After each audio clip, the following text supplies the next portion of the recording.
ओम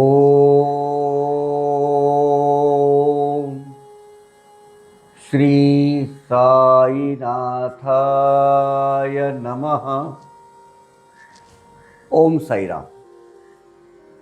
दादा साहब खापर्डे की डायरी, खापर्डे जी की डायरी, इनका पहला एपिसोड हमने देखा। उसका उद्देश्य और हमें अभ्यास करने की क्यों ज़रूरत है, इसका पहला एपिसोड हमने देखा। वही श्रृंखला अगर आगे चालू रखते हैं, आगे अब उसका अभ्यास करते हैं।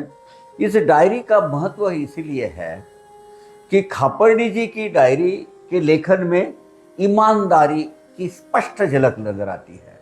कितनी ही जगह वो बाबा के द्वारा कहे गए शब्दों का या उनके भाव का, मुद्रा का आशय वो बड़ी ईमानदारी से कहा कि ये बाबा का जरा थोड़ा सा स्पष्टीकरण मुझे हुआ नहीं, या समझ में आया नहीं, लेकिन उन्होंने जैसा कि वैसा लिखा है। कुछ कहानियां आधी अधूरी है, तो उन्होंने जैसी की है वैसी वहां लिखी हुई है।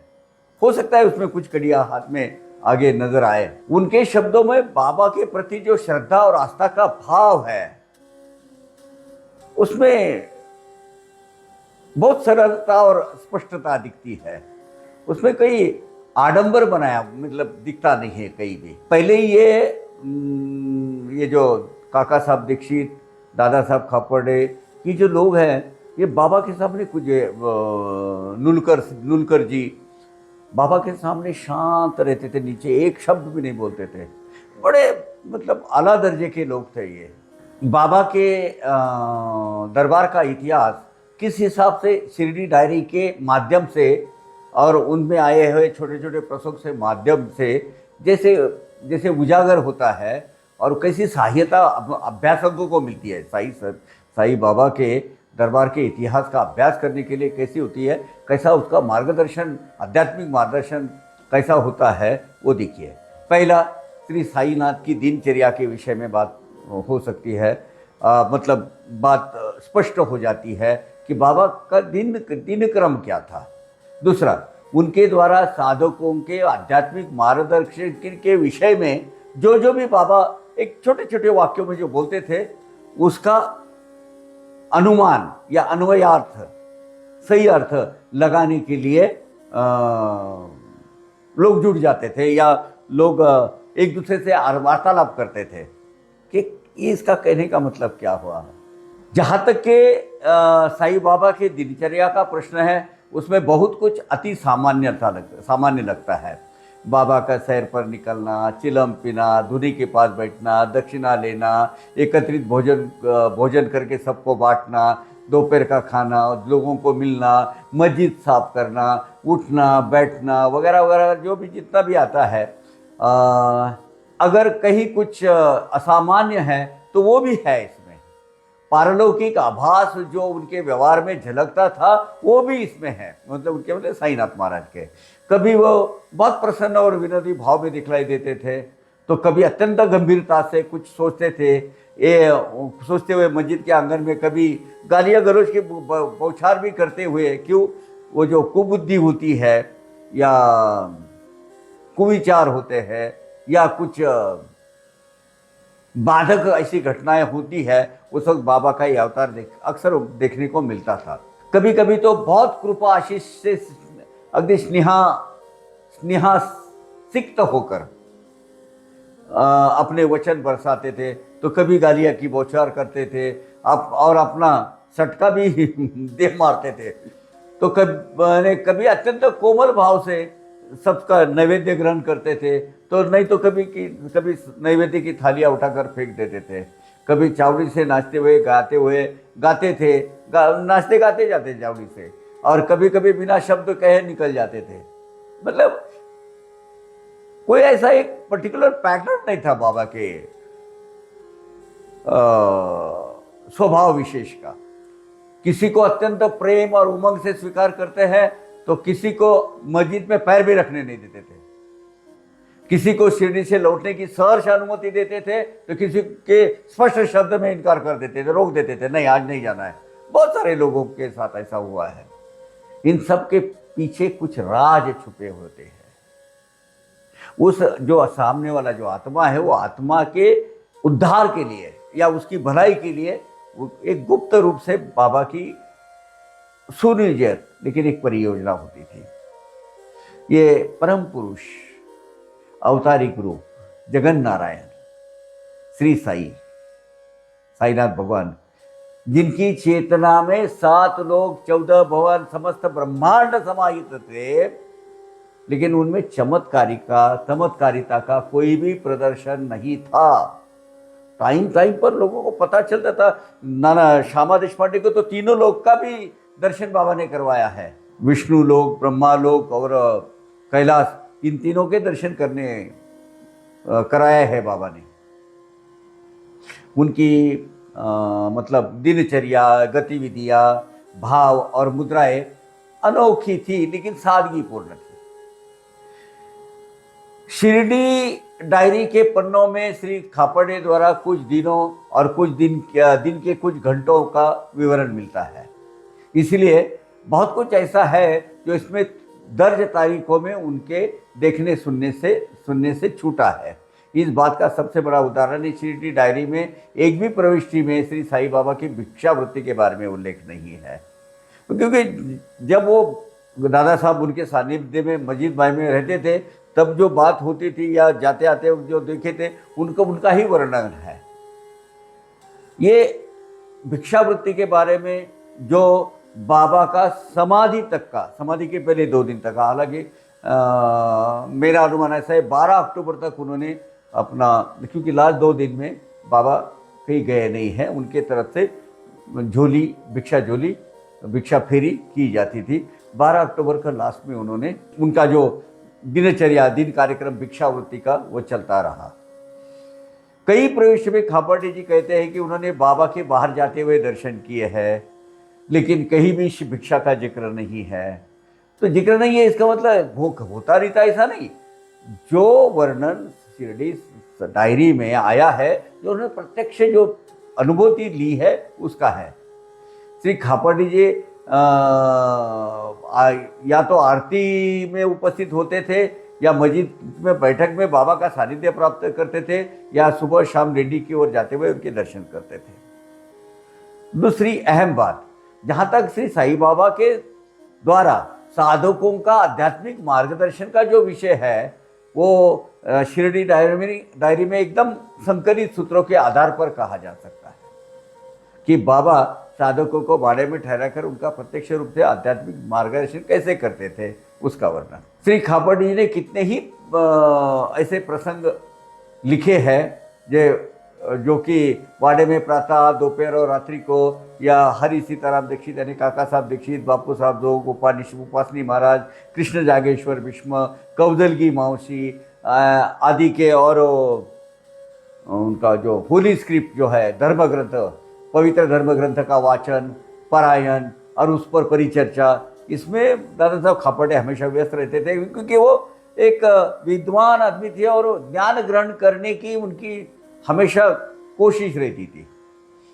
खापर्डे की डायरी में ऐसी कितनी पोथियों का वर्णन है, कितने धर्म ग्रंथों का वर्णन है जो बाड़े में बैठकर पढ़ते थे। इसमें पंचदशी है, भावार्थ रामायण है, पुराण है, योग वशिष्ठ है, परमामृत है, वेदांत पर मराठी टीका, वो नाथ महाराज की पोथी यानी नाथ भागवत है, सखाराम की प्राकृत भागवत है, साखरे बुआ द्वारा संपादित ज्ञानेश्वरी, मतलब ज्ञानेश्वरी का भाष्य जो है, दासबोध, अमृतानुभव संत ज्ञानेश्वर महाराज ने लिखा हुआ दूसरा ग्रंथ है जो भावार्थ दीपिका के समान ही बड़ा है, स्वानुभव दिनकर आदि बहुत सम्मिलित होते थे। यानी वहाँ तो एक समझ लो कि विश्वविद्यालय ही था।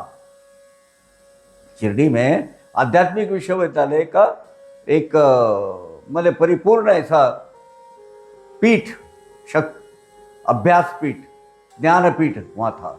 वाड़े में ठहरे हुए यात्रियों को, भक्तों को, साधकों को परम सद्गुरु श्री साईनाथ उनके अनुभव, भाव, विचार, दृष्टांत आदि के विषय में चर्चा होना नॉर्मली स्वाभाविक था।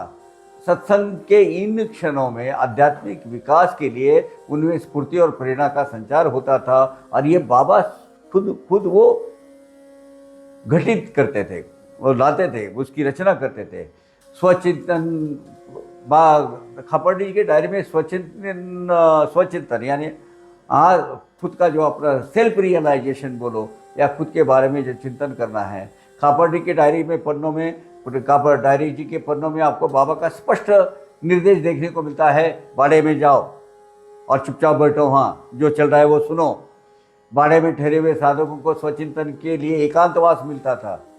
इस तरह बाबा अपने भक्तों को व्यर्थ की चर्चाओं से दूर रखकर मौन का निर्देश देते थे। बहुत सारे लोगों को ऐसा दिया है, उपासनी महाराज को है, काका साहब दीक्षित को है।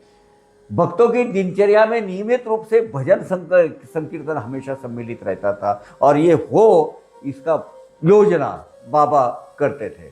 खापर्डी जी की डायरी में अनेक प्रसंगों में द्वारकामय में आयोजित भजन कीर्तन संगीत के अतिरिक्त वाड़े में भी भजन संकीर्तन की नियमित बैठक कैसी होती थी उसका उल्लेख किया हुआ है। साईं बाबा ने इस बात का स्पष्ट निर्देश दिया हुआ है कि खाली बैठकर समय व्यर्थ करना नहीं या सोकर समय गंवाना नहीं, साधक के लिए वो उचित नहीं है। बाबा खापर्डी जी को इस बारे में पूछताछ करते थे कि उन्होंने अपना समय कैसे बिताया, क्या किया तूने।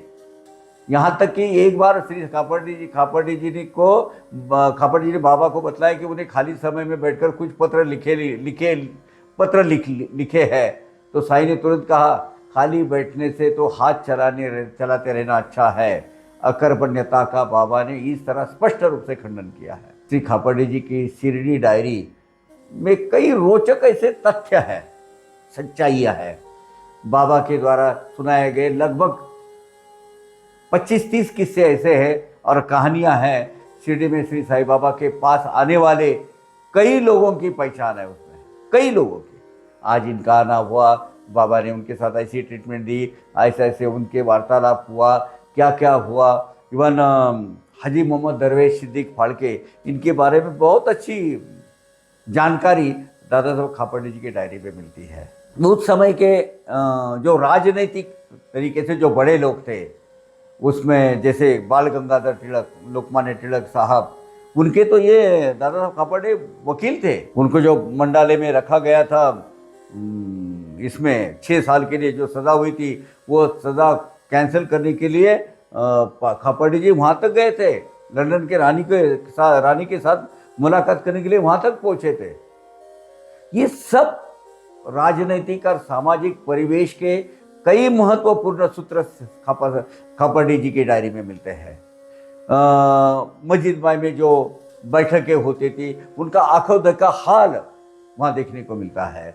सावड़ी समारोह जो निकलता था द्वारका माई से लेके चावड़ी तक, उसका बहुत मनोहर ऐसा वो झांकियाँ जो निकलती थी या उसकी कुछ झलक या झलकियाँ उन्होंने लिख के रखी है खापर्डी जी की डायरी में, वो अब हम सुनेंगे। बाबा के मुद्राओं का, निश्चित तरीके शरीर के हलचालों का, भाव, उनके भाव और उनकी गरिमा, इनके बारे में बहुत अच्छा वर्णन, सुंदर वर्णन इसमें किया है। साईं बाबा के दरबार का इतिहास के अभ्यासक जो है, आजकल बहुत सारे लोग बाबा के दरबार के इतिहास पे उनकी क्या बोलते हैं, विचारधारा पर, उनके शिक्षा पर संशोधन कर रहे हैं। कुछ लोग पीएचडी कर रहे हैं। शोध की दृष्टि से शिरडी डायरी एक अत्यंत महत्वपूर्ण दस्तावेज है और इसीलिए हम इसका अभ्यास करने के लिए इस डायरी का चयन किया है। ये प्रास्ताविक या प्रस्तावना बोल सकते हैं, अपना मनोगत हमें क्यों करना चाहिए इसके बारे में हमने हमारे विचार आपके सामने रखे हैं। और यही चीज़ कल्पना भागुनी, इन्होंने भी अपने प्रस्तावना में लिखा हुआ है, उसका आधार हमने लिया हुआ है। और ये तो साईं बाबा संस्थान का प्रकाशित किया हुआ है और भक्तों का वाचन संस्कृति, पठन संस्कृति खत्म होती जा रही है और उसके लिए ये दृश्य श्राव्य माध्यम जो है उसका मेन सोशल मीडिया, ये सोशल मीडिया के माध्यम से बाबा की भक्ति और ज़्यादातर ज़्यादा उसमें बढ़ोतरी हो, प्रचार हो, बाबा की विचारधारा, बाबा की शिक्षा, बाबा का आध्यात्मिक सामर्थ्य, बाग बाबा की शक्ति लोगों तक पहुँचे, ये प्रयास के तहत हमने ये क्या बोलते हैं, ये नई धारावाहिक श्रृंखला चालू की है। आगे अगले एपिसोड में हम शुरू कर देंगे कि पहली बार जब दादा साहब खापर्डे आए थे शिरडी में, 1 सप्ताह का उन्होंने जो वास्तव्य वहाँ किया है उसका वर्णन से स्टार्ट करते हैं। तब तक के लिए आज्ञा दीजिएगा। ओम साई राम। अवघारंग एक झाला, अवघारंग एक झाला, रंगी रंगला श्रीरंग, रंगला श्रीरंग, रंगला श्रीरंग, अवघारंग एक झाला, अवघारंग एक झाला।